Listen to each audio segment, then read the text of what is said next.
by a show of hands, how many women in here desire a feminine, passive, emotional man? Anybody? Nobody? Okay.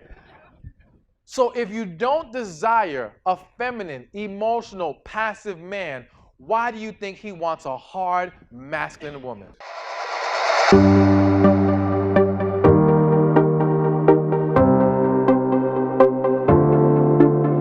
If you are happy with that dynamic, knock yourself out. All right?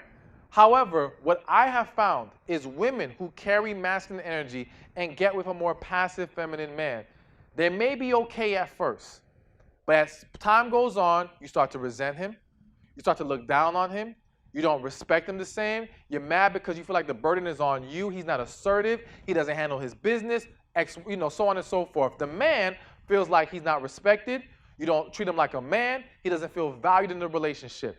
Now, if you go watch these two people go cheat on each other, pay attention to who they go cheat on each other with. The woman will always go to a very masculine man, and the man will always go to a woman who makes him feel like a king.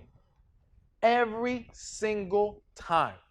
So we have to understand that that's what we truly desire within us. Now, by a show of hands, how many women in here desire a feminine, passive, emotional man? Anybody? Nobody? Okay. So if you don't desire a feminine, emotional, passive man, why do you think he wants a hard, masculine woman? You got an answer? Anybody? Anybody? No. Okay. This is the problem. As a woman, you have to ask yourself, and I have something for the men too, but as a woman, you have to ask yourself, what kind of man do I desire, and am I exuding the energy that attracts that kind of man? And if you know you want a masculine man, that means you have to tap into your feminine energy. The problem is that women are looking at femininity as weakness. You view it as, well, I was hurt when I was feminine. I was taken advantage of when I was feminine. Listen, femininity was never your problem. Your selection process was. All right? Who you chose to entertain, who you chose to give that feminine energy to was your problem. But you don't stop being feminine. You stop entertaining the people who don't embrace and respect it. You have to learn to get back into tapping into it. Now, many women say, well, I don't know how to be feminine. I'm just not a feminine woman. That's lies. Every last one of you have femininity within you, but you may have become very detached from it. You may have become very uncomfortable, or you become conditioned to your masculine energy, so you don't know how to turn the switch on and off. And this is very common for successful women. Women working in the workplace are conditioned to thinking they have to carry this masculine energy. And then when you get into a relationship, you don't know how to turn it off, all right? And that causes a problem. Because again, the more masculine the man is, the less tolerant he will be of your masculine energy, period. And it's the same way. A feminine woman would never be with a feminine man. It's not gonna happen. Never, ever. She can't tolerate it. She can't. It's too much feminine energy going around. Like she's not going to do it. So we've got to understand that. Now, here are some things to consider. For the women who say you're not feminine, maybe you're not used to it, I challenge you in this way. Picture yourself when you're around babies and kids. How are you?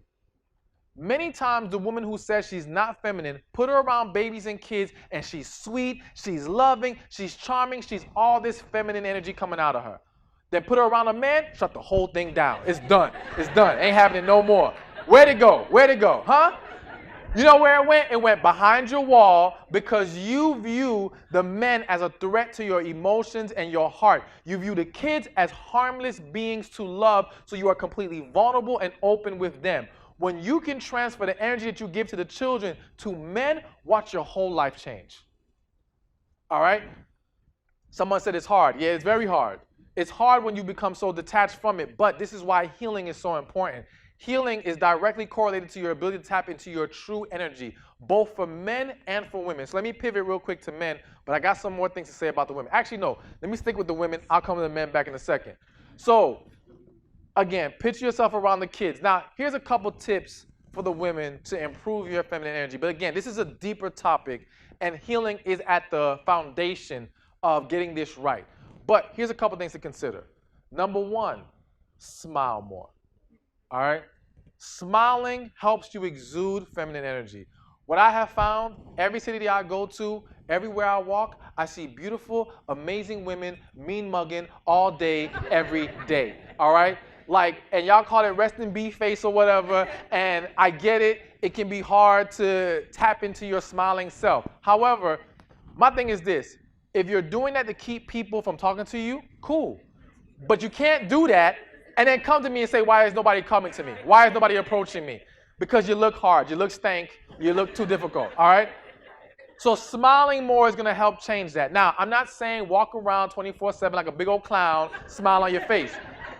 What I am saying is, at least when you're in environments where you want to be approached, smile. You see a man you like, smile. But here's the thing that I want you to always remember.